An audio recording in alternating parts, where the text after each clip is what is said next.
నువ్వు సమస్యల మధ్యలో ఏదో ఒక ఇబ్బంది మధ్యలో చిక్కుకుపోయి జీవితాన్ని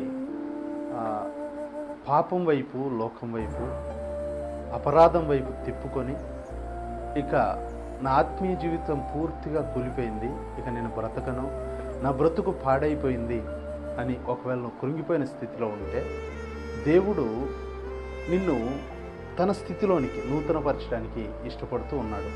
అదేమిటంటే దేవుని వాక్యం మనతో మాట్లాడుతూ ఉంది. లూకా సువార్త 15:17లో ఇలా చెప్తా ఉన్నాడు. తప్పిపోయిన కుమారుడు తన జీవితాన్ని తెలుసుకొని తన అన్ని విషయాల్లో నష్టపోయి తన జీవితంలో బహు నష్టాన్ని కొని తెచ్చుకొని ఇక బ్రతకలేనేమో అన్న పరిస్థితిలో వెళ్ళిపోయిన ఆయన ఆ యవ్వనుడు తిరిగి బుద్ధి తెచ్చుకొని తన యొక్క నష్టాన్ని బట్టి తన సొంతగా తను చేస్తున్న ఆ చెడ్డ జీవితాన్ని బట్టి పాడైపోయి తిరిగి బుద్ధి తెచ్చుకొని దేవుని తండ్రి వైపు తిరిగినప్పుడు ఆ తండ్రి అతని కోసం ఎదురు చూస్తూ అతన్ని తన యొద్దకు పిలుచుకున్నాడు, తనపై పడి ముద్దు పెట్టుకున్నాడు అని పరిశుద్ధ గ్రంథంలో యేసు ప్రభు ఉపమానం చెప్పాడు. అయితే దాంట్లో ఉన్న సంగతిని మనం గమనించాలి. ఏమిటంటే దేవుడు తప్పిపోయిన స్థితిలోంచి, నష్టపోయిన స్థితిలోంచి, పాడైపోయిన స్థితిలోంచి దేవుడు తిరిగి మరలా ఒకవేళ మనం అటు తిరగగలిగితే, ఆయన వైపు తిరిగి ఈ లోకాన్ని, శాపాన్ని, పాపాన్ని విడిచిపెట్టగలిగితే, దేవుని వైపు తిరగడానికి మనం కోరుకుంటే దేవుడు తానే మన యుద్ధకి ఎదురుగా వచ్చి విడుదల చేయడానికి, బలపరచడానికి, ఆశీర్వదించడానికి, పోగొట్టుకున్న దానికంటే ఘనమైన స్థితిలో మనల్ని పెట్టడానికి ఆయన ఇష్టపడుతున్న సర్వశక్తిమంతుడైన దేవుడు. ఎందుకంటే ఆయన ప్రేమస్వరూపి, ఏ ఒక్కరూ నశించిపోవడం ఆయన చిత్తం కాదు గనక ఒకవేళ నువ్వు అలాంటి స్థితిలో పడిపోయి బలహీనపడిపోయి ఇక నేను ఏ విషయంలో పనికిరాను, పాడైపోయాను, నా జీవితం కొట్టబడింది, ఇంకా నేను ఎందుకు ఉపయోగపడినని ఒకవేళ నువ్వు అనుకుంటే దేవుడు నీతో మాట్లాడుతున్నాడు. ఏమిటంటే నువ్వు ఒకవేళ బుద్ధి తెచ్చుకొని పాపాన్ని విడిచిపెట్టి తిరిగినట్టయితే నీవు అంతకంటే అత్యధికంగా ఆశీర్వదించబడతావు. అది తప్పకుండా దేవుడు చేసే పని. ఎందుకంటే పడిపోయిన దావీదు గుడారమును ఆయన తిరిగి కట్టాడు అని బైబిల్ సెలవిస్తూ ఉంది.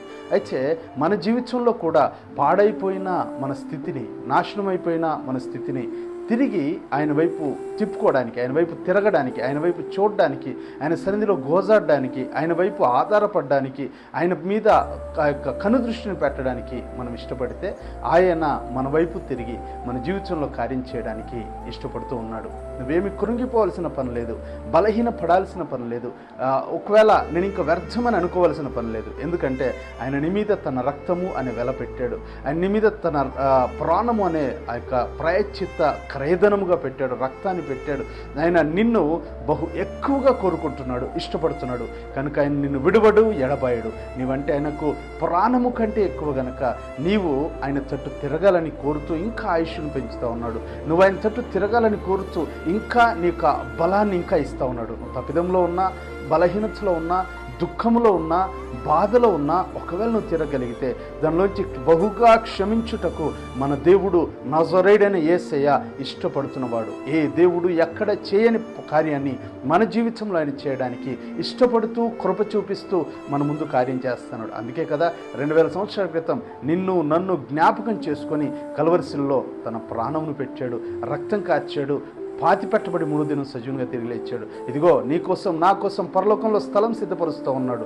ఏ జనమునకు లేని గొప్ప కృప, ధన్యత, మహాభాగ్యం దేవుడు ఈ యొక్క మాటలు వింటున్న నీకు నాకు దయచేశాడు. నువ్వు కృంగిపో నిమిత్తం లేదు, బలహీన పడ నిమిత్తం లేదు. ఒక్క పని చేయి, ఆయన వైపు తిరిగే ప్రయత్నం చేయి, ఆయన వైపు మరలే ప్రయత్నం చేయి, మరలి ఈ రాత్రి మోకరించి ప్రార్థన చేయి. నీ జీవితంలో ఆయన కార్యం చేయడానికి ఇష్టపడుతూ, ఆశపడుతూ నీతో మాట్లాడుతున్నాడు. ప్రియా యవనుడా, ప్రియా పెద్దవారైనా ఎవరైనా సరే మన జీవితంలో కార్యం చేయాలని, నీ జీవితంలో కార్యం చేయాలని, వింటున్న మన జీవితంలో కార్యం చేయాలని ఆయన ఇష్టపడుతూ కృప చూపిస్తూ ఆయన మన ఎదుట నిలబడి ఉన్నాడు గనక ఆయన వైపు తిరిగే ప్రయత్నించి దేవుడు నిన్ను ఖచ్చితంగా ఆశీర్వదించి నీ వ్యాధి నుంచి, బాధ నుంచి, దుఃఖం నుంచి, అప్పుల బాధ నుంచి, సమస్యల నుంచి, ప్రతి దాని నుంచి విడిపిస్తాడు.